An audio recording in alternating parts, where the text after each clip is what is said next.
Hi and welcome. So today I want to share with you how resolving your emotional eating needs to be an embodied process. So if you're new here, welcome. My name is Michelle. I'm a certified holistic nutritionist specializing in emotional eating.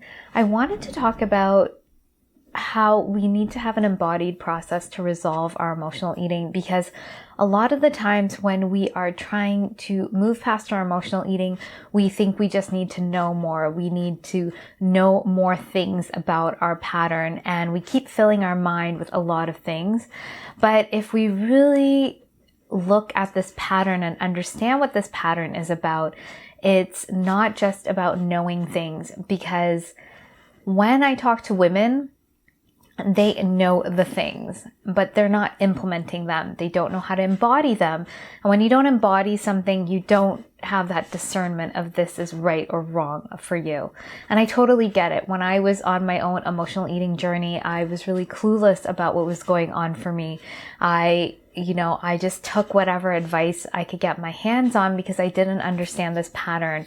And even when I saw practitioners and professionals, they didn't let me know that I was an emotional eater. And I don't think this was something that was really prevalent, and maybe it's not prevalent today, because this pattern is very multi-layered. And the way we've looked at patterns in the past, and even in conventional methodology with diets and exercise and talk therapy and all of these things are on the surface. It doesn't really understand this pattern, this coping mechanism at deeper levels. And it was really only through my own journey of navigating my emotional eating and continuing on that I really put the pieces together to figure out this pattern.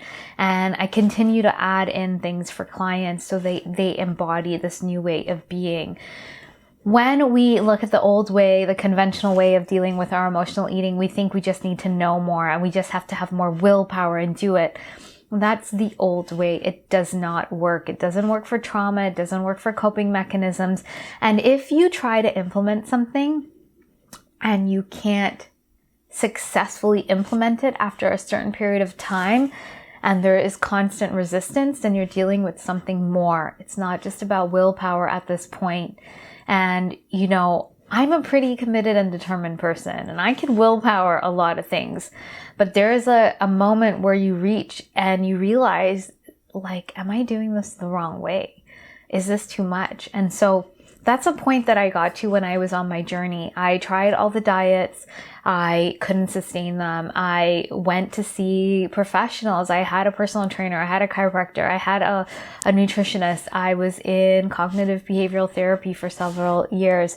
And that didn't help me with my emotional eating. It didn't help me resolve it sustainably. I had some moments of feeling okay, but I didn't quite understand what was happening to me. I didn't know why things were happening to me. I couldn't see the pattern, and no one could put the pieces together for me. It was very disjointed.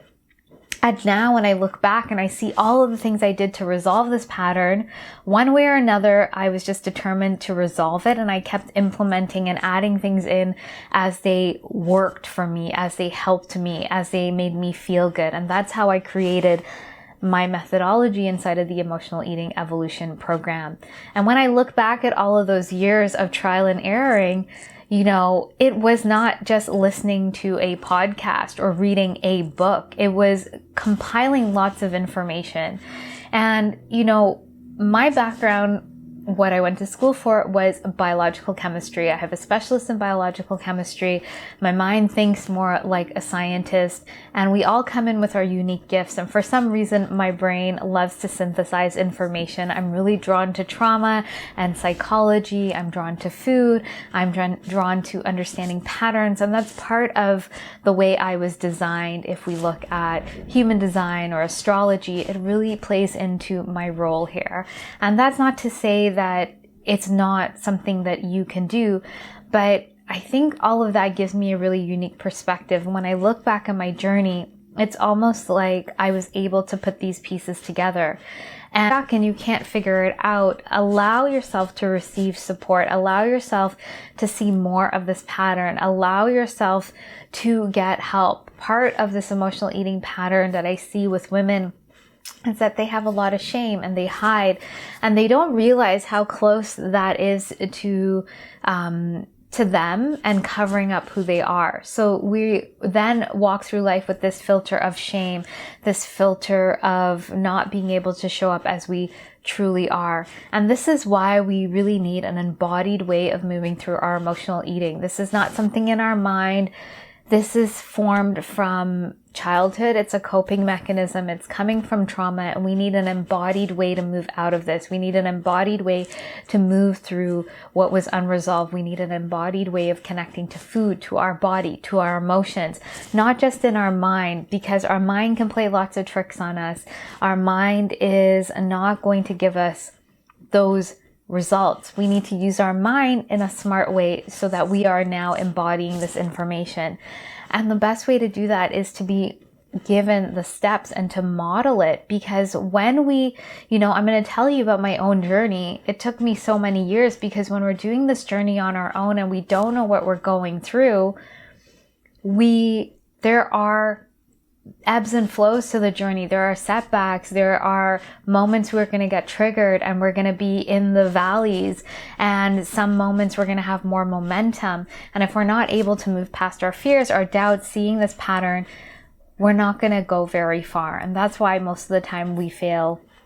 Not to say diets are the best way to move forward, but that's why we can't sustain changes. We don't understand how we change and we move through this.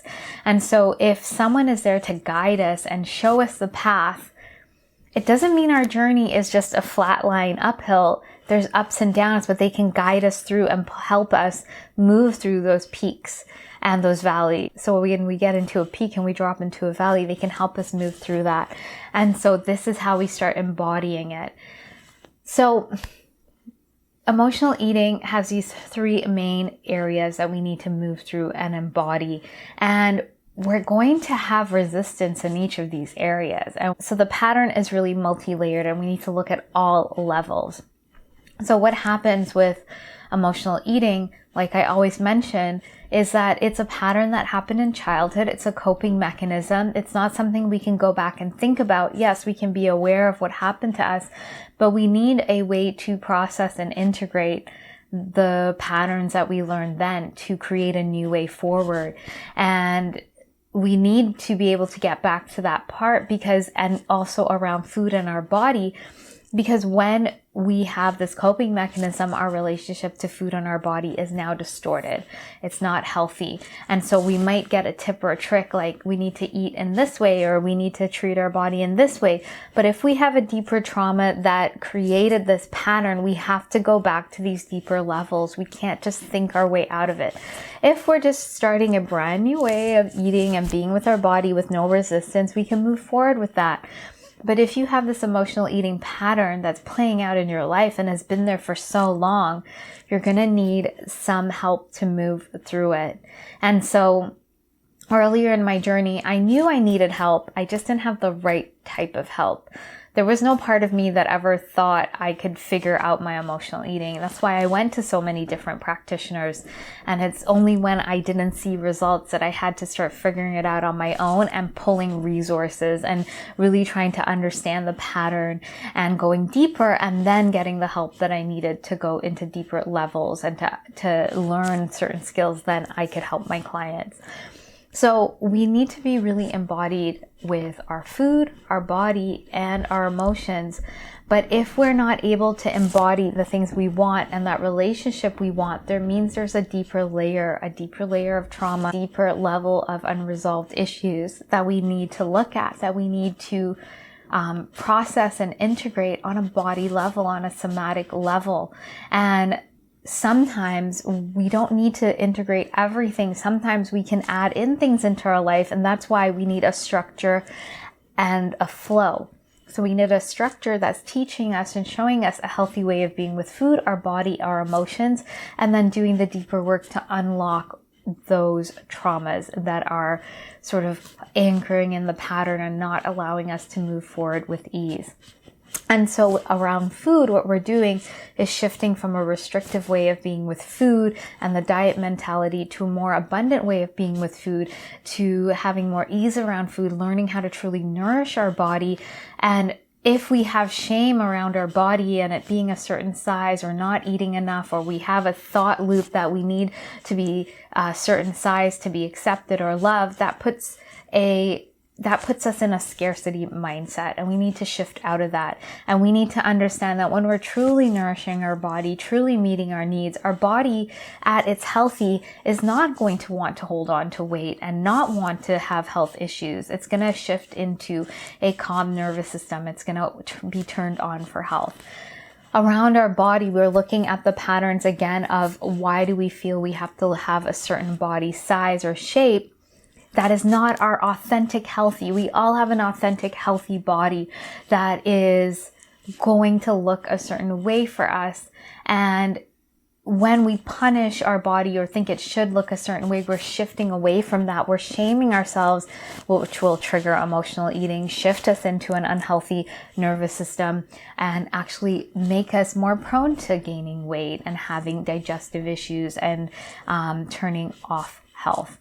And then around our emotions, if we are numbing out or bypassing them or not doing the deeper work, we are abandoning parts of ourselves.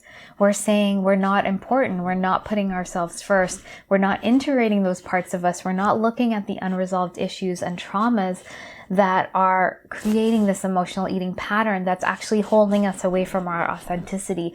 And so we're not processing and integrating these patterns at a deeper level so that we can actually meet our true needs. When we meet our true needs, we're no longer coping. We're not in these thought loops. We're not in this sort of obsessive way of being, because that's our mind trying to keep us safe. When we integrate, we're actually going to have an authentic way of being that is calm.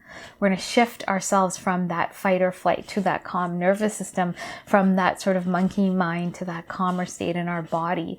And this is how we start shifting and embodying a new way of being. And this is how we resolve our emotional eating. It's not do 1, 2, 3. It is a process. There are layers to it, but there are 3 main areas we need to look at. We need to look at our relationship to food, our body, and our emotions, and shifting them. This is what I'm saying to you here verbally, but that doesn't mean you embody it. This is something we were meant to have been modeled to. Our parents or caregivers would have been the best people to model this to us, because when we are young, our brain is in a state where we are absorbing information and modeling after others and modeling behavior. And if we are not modeled a healthy way of being and we create coping mechanisms, that is what we embody now. So how do you shift an embodiment with your mind? You don't just think it. You need a specific way to do that. You need a certain process, and you need time and energy devoted to that. You can't just listen to a podcast or read a book about this. This is being ignorant about this issue. This is not understanding the deeper layers of this. If you think reading a book or listening to a podcast is going to connect you to the deeper, authentic parts of you, then you're doing yourself a disservice. There's a reason why there are trainings and there are times that people take to embody this. It took me 2 years just to do the training for my somatic psychotherapy program, hundreds of hours of practice. And this is a process I do daily on myself, twice a day. I'm constantly doing this. Not because I have to emotionally eat daily. It's because this is part of being a human, moving through our emotions, moving through living life and navigating the waves of life, especially as life becomes more complex and more stressful. It's about nourishing your body day to day, and it's about connecting with your body so that you're no longer worried about it. You're no longer obsessing. You don't have all this time and energy devoted to that. It becomes effortless. And so you can move forward in the direction you want to, towards your goals and ambitions, giving that time and energy to your kids, to your loved ones, to your career, or to your purpose, to feeling at ease in your body, to having so much more clarity and space that all of your energy is in one direction, not scattered into, should I eat this? I want to be skinny. Like all of these things don't have to be an issue in your life. And if you stay stuck in that, you're wasting your potential and you're wasting your time. And I don't want to make that seem like so far-fetched. It's true. And that's part of the reason I really wanted to resolve my emotional eating, because, you know, your time and energy is just wasted. It's wasted on things that don't feel good. It's not like sitting around thinking about food made me feel good. I love food now. I love looking at beautiful food and being around it, but it gives to me. It doesn't take away from me. So if something is sucking your energy and depleting you, do you want to devote your time and energy to that? Or do you want to shift it to a way where it's giving to you, it's nourishing you, you're having acceptance, you're having wellness? These are the questions you need to ask yourself. And what is your presence worth in terms of investments, in terms of your time, your commitment? You know, we commit ourselves in a way to these obsessive thoughts about food and our body. And we don't ever think, what is our time worth? What is our presence worth? You know, is it worth it to devote a few months to really resolving this issue so that I buy back all of that time? Because we can never get the time back we lose obsessing about food. We can never get that back. And so we have to ask ourselves, are we wanting to devote our time, years and decades, our life to just obsessing about food and our body and just sitting back? Or do we want to actually resolve this from the root? And so my answer to myself was, I don't want to spend that time doing that. I want to be living my life. I want presence. And I'm really happy that I can have more and more of that. And I know the pathway to that. This is an ongoing journey, but my level of presence today versus when I was obsessing about food and feeling anxious is a complete 180. And I see that with my clients. There's just more presence. There's more beingness. There's more connection and wholeness and feeling good in themselves right now. And life opens up. It becomes more expansive. So if this is something that is resonating for you, you're ready to resolve your emotional eating, you're ready to just move forward with your life, to resolve this pattern, to use it as a gateway to your evolution, then I'd love to invite you to find out more about the Emotional Eating Evolution Program. This is a step-by-step methodology. In the program, it's a 12-week container. There are weekly office hours, there are accountability sessions, there's community, in-depth somatic meditation sessions to help you resolve your emotional eating from the root so that you can feel confident in your body and around food and be more present in your life, go after your goals. So I'm going to put the link below. If you have any questions about what I've shared with you today, please let me know. Please be sure to like and subscribe if you haven't. And I look forward to sharing more with you, and I hope you have a great day.